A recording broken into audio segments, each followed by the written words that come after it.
Assalamualaikum warahmatullahi wabarakatuh. Ketemu lagi di Santo SBM Channel. Ya, kali ini saya mau membahas tentang resiko atau kendala apa sih yang terjadi ketika bengkel itu sudah jalan. Jadi bengkel itu jalan. Ketika kita pertama kan biasanya kan yang ribet kan awal buka.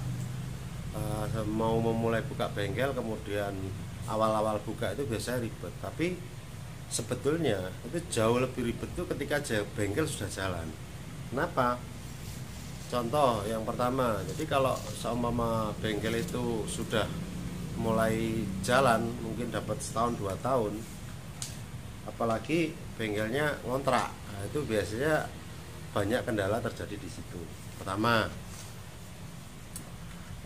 ketika kita mau kontrakan kita habis, terus mau perpanjang, ternyata uangnya tidak ada atau uangnya nggak tahu kemana.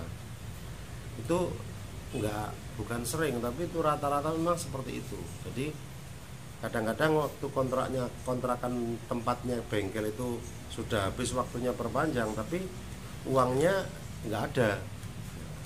Itu masalah yang lebih besar itu.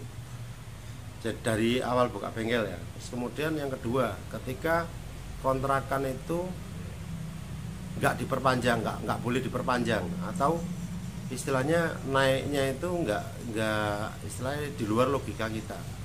Contohnya kayak gini, kadang-kadang kan ya ini nggak bisa dipungkiri bahwa ketika bengkel itu jalan, terus kita posisi bengkel itu ngontrak, biasanya pemilik kontrakan itu juga melihat bahwa usahanya jalan, akhirnya menaikkan kontrakan itu kadang-kadang ya melebihi istilahnya pada umumnya lah, karena bengkelnya sudah jalan maka dinaikkan yang agak tinggi, sehingga itu juga jadi masalah buat kita yang usaha bengkel.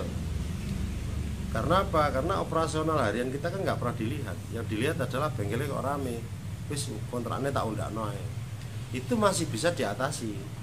Nah, yang susah itu ketika kita sudah merawat istilahnya babat alas dari bawah mulai buka, terus kemudian ketika sudah jalan ternyata alasan pemilik rumah atau pemilik kontrakan itu tidak diperpanjang atau nggak dikontrakkan lagi. Nah, itu susah lagi. Akhirnya kita nyari tempat lain, memulai lagi dari nol lagi ya. Itu lebih berat ya. Terus kemudian yang ketiga itu biasanya ketika kita sudah jalan ada mekanik, atau sama kita mungkin punya 2 mekanik. Biasanya ada salah satu itu yang nggak kerasan, terus tiba-tiba keluar. Nah, akhirnya tinggal satu, itu pun yang mungkin istilahnya yang dianggap bahwa pertama kali itu kan kalau mau buka itu kan nggak tahu itu pemiliknya atau itu mekaniknya yang mau bergabung. Itu bahasa ya koyok yo seperti apa ya? Ya namanya mau memulai pasti sesuatu yang manis-manis dulu lah, yang keluar dari itu pemilik atau itu dari mekaniknya. Nah, ketika bengkel sudah jalan, maka salah satu biasanya mekaniknya itu mungkin karena nggak cocok, atau karena sepi, atau karena masalah gajian atau yang lain, sehingga memutuskan untuk keluar. Nah, di situ biasanya pemilik juga bingung nyari mekanik lagi kalau belum punya kader atau belum mempunyai istilahnya penggantinya. Ya, jadi terus kemudian yang terakhir itu biasanya yang sering terjadi itu adalah fast moving. Asalnya kita itu kan belanja awalnya kan fast moving semua, tapi ketika dengan berjalannya waktu, tiba-tiba nggak tahu kenapa, karena proses itu tiba-tiba spare part yang fast moving tadi itu berubah menjadi slow moving. Karena apa? Mungkin dalam 1 bulan 2 atau 3 komponen atau spare part yang dibeli, terus itu nggak laku-laku.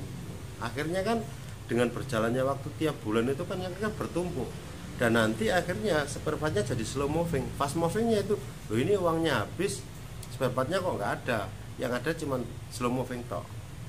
Nah, itu masih lumayan. Yang paling parah adalah ketika istilahnya spare partnya habis, uangnya habis. Ya itu kendala yang menurut saya yang perlu diantisipasi ya buat teman-teman, bahwa buka bengkel itu sebetulnya lebih mudah ketimbang mempertahankan. Karena mempertahankan itu benar-benar memang harus dievaluasi, baik itu pengeluaran, pendapatan, terus kemudian cara menggunakan atau cara memaintain atau merawat ya. Itu kita juga perlu benar-benar teliti di situ. Kenapa? Karena memang bengkel itu bisnis yang sebetulnya kalau ngomong rugi itu jarang sekali. Kalau memang jalan itu jarang sekali ya, bengkel itu ngomong cerita rugi itu jarang. Tapi untungnya mah nggak besar, bukan uang besar, uang kecil. Kembali lagi, lah kalau pengelolaannya benar, maka di situ akan ada istilahnya bahasanya, meskipun hasil nggak besar, tapi itu bisa dinikmati buat kebutuhan kita sehari-hari. Ya, jadi kesimpulannya, kendala atau masalah atau problem yang kita alami ketika bengkel itu sudah jalan itu ya banyak. Cuman poin-poinnya adalah buat teman-teman yang tadi saya sebutkan bengkelnya masih ngontrak. Pertama adalah kontrakan habis, buat perpanjang lagi uangnya tidak ada, akhirnya utang lagi. Itu pertama. Kedua, kontrakan itu dinaikkan tapi nilainya naikannya itu istilahnya melebihi batas kemampuan kita karena dianggap bengkel kita rame. Nah, terus kemudian yang ketiga itu bahasa yang paling bahaya itu ketika bengkel sudah mulai jalan tapi pemilik tempat itu ngomong, "Mas, ini sudah nggak saya kontrakkan lagi." Ya berarti kita harus memulai lagi, cari kontrakan lagi, cari tempat yang baru untuk istilahnya memulai lagi. Makanya yang paling enak itu buka ya wis tempatnya sendiri langsung, itu paling enak. Terus kemudian mekanik keluar ketika bengkel sudah mulai jalan, konsumen sudah mulai rame, mekaniknya keluar sedangkan belum menyiapkan kadernya atau penggantinya. Terus kemudian spare part yang biasanya awal buka kita pelan-pelan karena ada bongkaran, ada tabrakan atau apa, akhirnya beli spare part terus tidak terpasang. Nah, itu jadi slow moving. Ke depan akhirnya, oh iya, spare partnya kok fast movingnya tinggal dikit, yang slow moving yang banyak. Itu sering terjadi. Terus istilahnya masih banyak lagi sebetulnya, karena ini kalau diteruskan waktunya kan lama.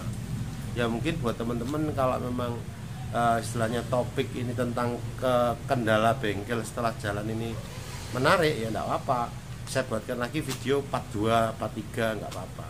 Tapi untuk ini mungkin karena waktunya sudah panjang, nanti yang lihat bosen. Oke, saya akhiri, mudah-mudahan bisa buat belajar. Wassalamualaikum warahmatullahi wabarakatuh.